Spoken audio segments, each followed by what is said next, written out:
Voici le lieu où le cancer devra être désormais dompté au Togo. Le pays inaugurait ce jeudi le Centre international de cancérologie devant un parterre d'invités et membres du gouvernement. Avec l'hypertension artérielle et le diabète, le cancer constitue le trio des maladies non transmissibles qui, avec celles transmissibles, composent le fardeau pathologique de nos populations.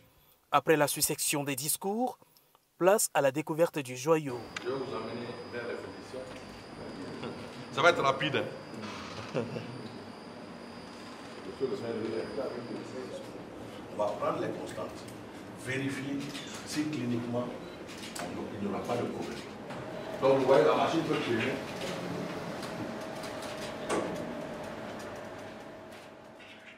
Visite guidée, le ministre du Commerce émerveillé se montrait le curieux. Il travaille samedi et vendredi après-midi, samedi, dimanche.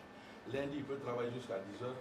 Il nous donne la machine. Ça, parfois, on perd juste une demi-journée ou une journée tout au plus. Le Centre international de cancérologie de Lomé se veut un cadre de soins de qualité aux patients du Togo et de la sous-région. C'est la radiothérapie qui posait problème, qui n'existait pas au Togo, qu'il fallait traverser les frontières et avec tant de tracas. Donc aujourd'hui, dans ce centre, la radiothérapie est disponible.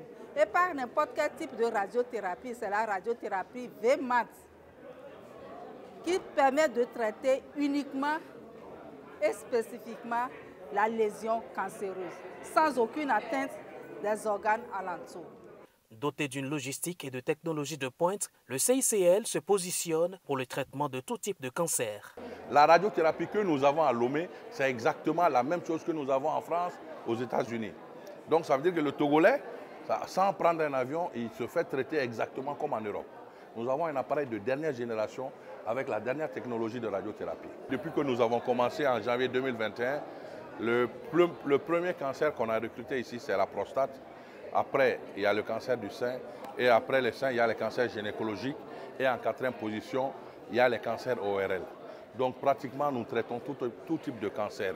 Un projet devenu réalité grâce à l'implication multiforme des partenaires qui ont été d'ailleurs honorés par ce présent symbolique de reconnaissance au cours de la cérémonie inaugurale. Monsieur Fouk, que vous avez vu tout à l'heure, c'est lui le représentant de Electa.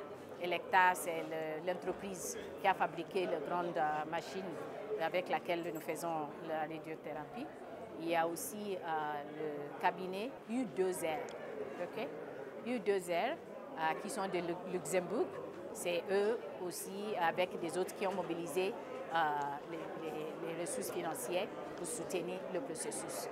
Bien sûr, il y a des autres partenaires scientifiques, techniques, et tous les différents pays. Pendant longtemps, les Togolais n'ont eu de choix que de franchir les frontières pour se faire soigner du cancer. Une réalité qui ne sera désormais qu'un douloureux souvenir lointain avec l'implantation de ce centre.